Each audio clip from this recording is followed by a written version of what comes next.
Praise the lord friends, బాగున్నారా? నేటి మాట ప్రకటన గ్రంథం 2వ అధ్యాయం 14వ వచనంలోని బిలాము బోధ. ధనాస సమస్త కీడులకు మూలం కదండి. అరామేయుడు, సోదెగాడు, బెయోరు కుమారుడు, యెహోవా దేవుణ్ణి అశాంతం ఎరిగినవాడు అయిన బిలాము దైవజ్ఞుడని, తాను ఎవరిని దీవిస్తే వారు దీవింపబడతారని, ఎవరిని శపిస్తే వారు శపింపబడతారని ప్రసిద్ధిగాంచినవాడు. ఆ బిలాము దుర్నీతి వలన కలిగే బహుమానాన్ని బహుగా ప్రేమించాడు.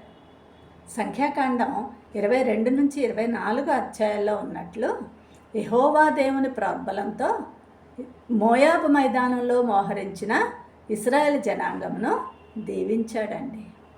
కానీ సంఖ్యాకాండం 31 అధ్యాయం 16 చెప్పినట్లు యెహోవా దేవునికి మిక్కిలి అసహ్యమైన విగ్రహారాధనకు, లైంగిక అనైతికతకు వారిని ప్రోత్సహించి ఇశ్రాయేలీయులను పాపంలో పడవేసి వారి దేవుని చేతనే వారిని నశింప చేయమని మోయాబు రాజైన బాలాకునకు దురుపాయమును బోధించాడండి.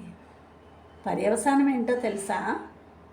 ఆనాడు షిత్తీములో బయల్పెయోరుతో కలుసుకొనిన ఇశ్రాయేల్లో 24,000 మంది యెహోవా దేవుని కోపాగ్నికి ఆహుతై నశించిపోయారండి. ఫ్రెండ్స్, వింటున్నారా? అందుకే యేసయ్య పేతురు రాసిన 2వ పత్రిక 2వ అధ్యాయం 15వ వచనంలో ఉన్నట్లు అట్టి బిలాము బోధను విడిచి మారు మనస్సు పొంది తిన్నని మార్గంలో నడవండి అని నాడు పెర్గము సంఘానికి, నేడు సార్వత్రిక సంఘానికి హెచ్చరిక చేస్తున్నారు. ఫ్రెండ్, మారు మనసు పొందేవా? అయితే తిన్నని మార్గంలో దేవుణ్ణి చేరుకుంటావు. Thank you. God bless you all.